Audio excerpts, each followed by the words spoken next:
एक प्रश्न है, मन को कैसे जीता जाए?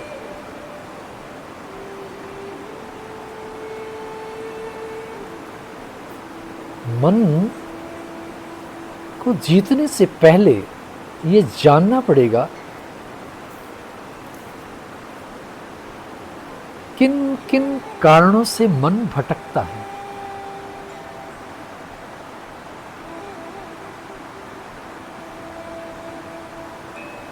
आज हम 3 मुख्य बातें करेंगे कि किन किन कारणों से मन भटक जाता है।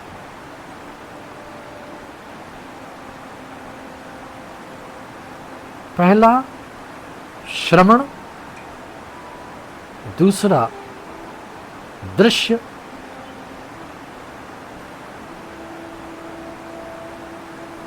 तीसरा स्पर्श।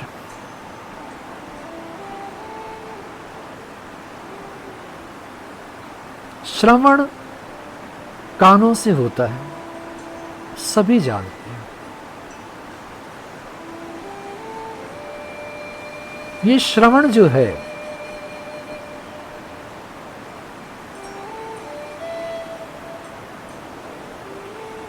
इसमें सभी महसूस करते हैं कि श्रवण या हमारा सुनना कभी भी सैचुरेट नहीं होता, संतुष्ट नहीं होता। हम कुछ ना कुछ सुनना चाहते हैं, या अपनी तारीफ सुनना चाहते हैं, या किसी की निंदा सुनना चाहते हैं, या संगीत सुनना चाहते हैं, या सत्संग सुनना चाहते हैं। हम बहुत ही विषयों पर बहुत कुछ सुनना चाहते हैं, क्योंकि सुनना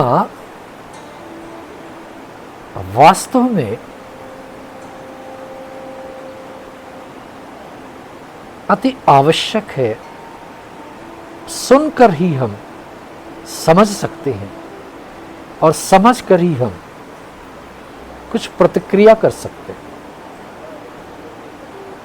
लेकिन 2 प्रकार का सुनना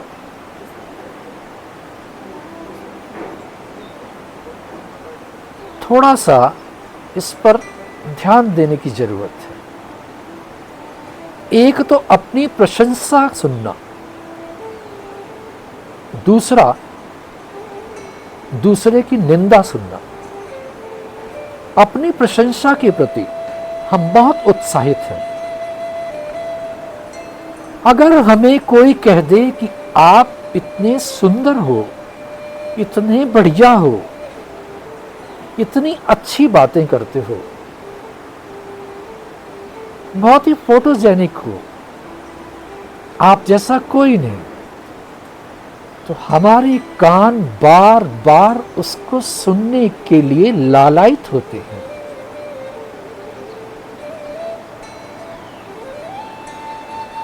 अपनी प्रशंसा सुनने के लिए आतुर कान मन को भटकाने का सबसे प्रथम कारण है।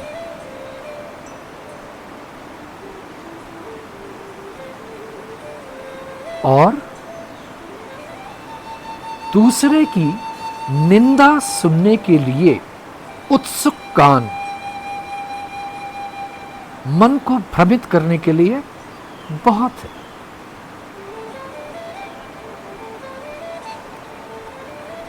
किसी की भी निंदा अगर आप तक पहुंच रही है, वो व्यक्ति कैसा है इसके बारे में अभी आपको नहीं पता है। आपने निंदा सुन ली, भले वो व्यक्ति सही हो, लेकिन निंदा सुनने के बाद आपका मन बार बार कहेगा कि उस व्यक्ति के बारे में जो निंदा जिसकी अभी मैंने सुनी, कुछ और बताओ, कुछ मैं और जानना चाहता हूँ, मैं कुछ और उसके बारे में जानना चाहता हूँ। आप सच कह रहे हो, मैंने भी ऐसा फील किया कि वो जब भी मुझसे मिलता है बड़े घमंड से मिलता है। किसी की निंदा में आने वाला रस मन को भटकाने के लिए काफी है।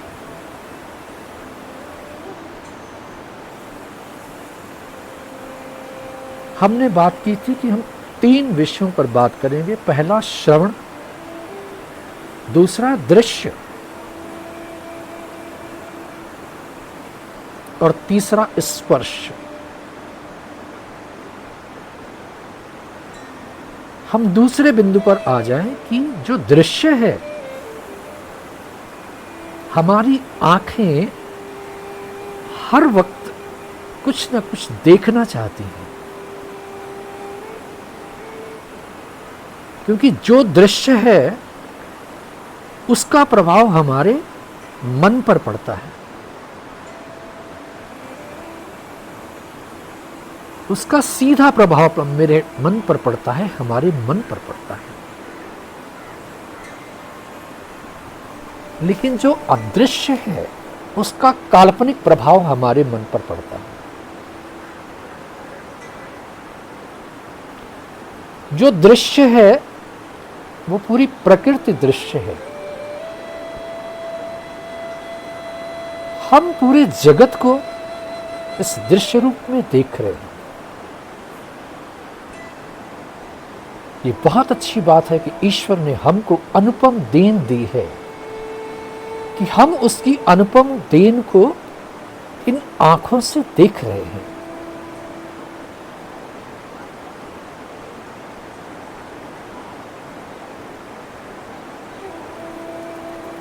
इन दृश्यों को देखने से हमारे अंदर एक अच्छा भाव पैदा होता है। दृश्य जगत बहुत विशाल है, लेकिन इसी दृश्य जगत में कुछ ऐसा भी है जो मन को भटकाता है।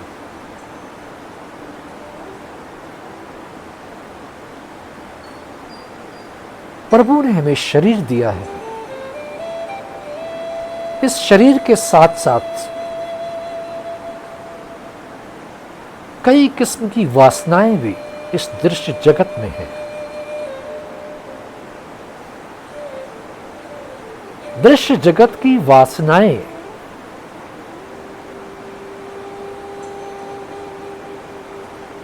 हमें प्रभावित करती हैं। जैसे दृश्य जगत में हम देख पाते हैं कि हमारे साथ के लोग मॉडर्न होते जा रहे हैं। हमारे मन पर प्रभाव पड़ता है कि ये इतने मॉडर्न हैं तो मैं क्यों नहीं। मन उसी दिशा में सोचने लगता है। अमुक व्यक्ति मॉडर्न है, उसके पीछे वो कौन कौन से गलत काम करके मॉडर्न हो रहा है, कौन कौन सी वासनाओं में फंसकर वो मॉडर्न हो रहा है, हम इसको नहीं देखते। हम सिर्फ एक चीज देखते हैं कि अमुक व्यक्ति, अमुक मेरा दोस्त, उसकी लाइफ स्टाइल बहुत अच्छी है, मेरी क्यों नहीं। लेकिन जिन व्यसनों में वो फंसा है, चाहे वो ड्रग्स ले रहा हो, चाहे वो शराब के नशे में हो, चाहे वो जुआ खेल रहा हो, हम और हमारा मन उसको इग्नोर कर देते हैं और सिर्फ एक बात देखना शुरू करते हैं कि उसका स्टैंडर्ड हमारा आइडियल है। दृश्य जगत में सबसे बड़ा उलझाने वाला ये कारण है। मन उलझना शुरू हो जाता है।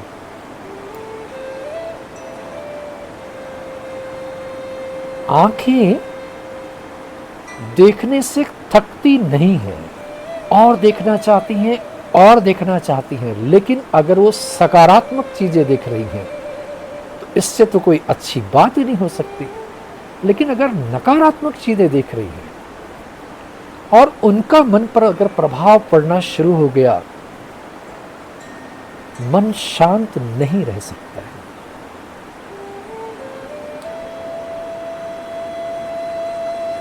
हमने पहले बात की श्रवण की, दूसरी बात की दृश्य की, अब तीसरी बात आज करेंगे स्पर्श की। स्पर्श हमारे शरीर की त्वचा यौना अवस्था में आने के बाद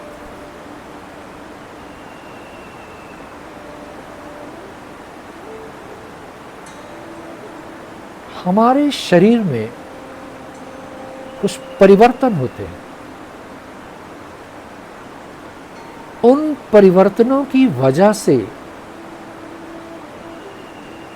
हमारा अट्रैक्शन अपोजिट सेक्स की तरफ जाता है। स्वाभाविक है, क्योंकि हमारा शरीर प्रकृति की देन है। इस स्पर्श का अनुचित उपयोग जिस मन ने धारण कर लिया, उसकी बुद्धि धीरे धीरे दिशाहीन होती जाती है। मन अगर धारण कर ले, स्पर्श के प्रभाव को अगर धारण कर ले, तो उसकी जो उसका प्रभाव है वो मन को शांत नहीं होने देता, विचलित हमेशा करता रहता है।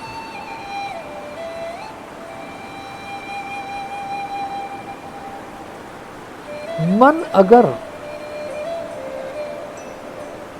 क्रोध का रूप धारण कर लेता है, हमें हमारे पूरे व्यक्तित्व की छाप बदल देता है अगर वो क्रोध का रूप धारण कर लेता है।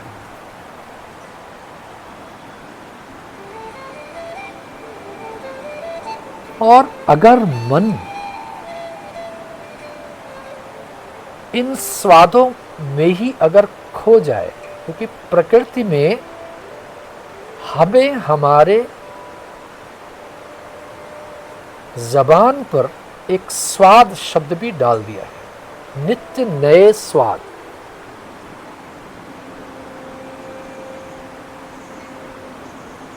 हमें बहुत आनंद आता है, रोज नए नए स्वाद हमको चाहिए। अगर मन केवल स्वाद में ही फंसकर रह जाएगा, मन शांत नहीं हो सकता। इसीलिए जो तपस्वी हैं, ऋषि मुनि हैं, उन्होंने अपने पेट के लिए अल्प और स्वादहीन भोजन की व्यवस्था की थी। लेकिन मेरा आशय यहां पर यह नहीं है कि स्वादहीन भोजन किया जाए, क्योंकि इसी मुंह के जरिए हम कुछ ऐसे स्वादों में भी फंस जाते हैं जो व्यसन की श्रेणी में आते हैं। व्यसन की श्रेणी में आने वाले स्वाद, चाहे वो शराब हो,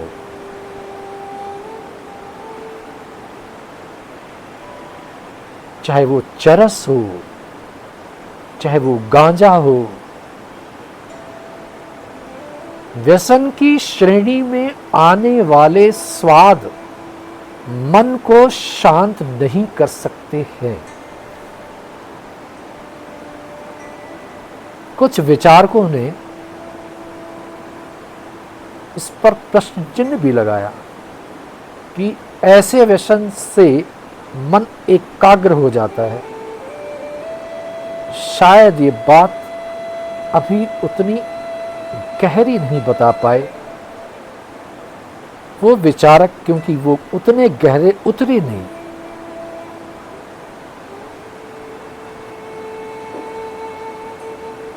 जैसे नदियों के ऊपरी लहरों पर बहुत उफान नजर आता है, लेकिन बहुत गहरे तलहटी में जल शांत रहता है। शायद ऐसे विचारक जिन्होंने इन व्यसनों का पक्ष लिया, शायद उस तलहटी तक अभी नहीं पहुंचे जिन्होंने ऐसे वक्तव्य दिए। हम आज अपनी बात को यहीं पर समाप्त करते हैं। शेष अगले चरणों में। वाहिगुरु जी का खालसा, वाहिगुरु जी की फतेह।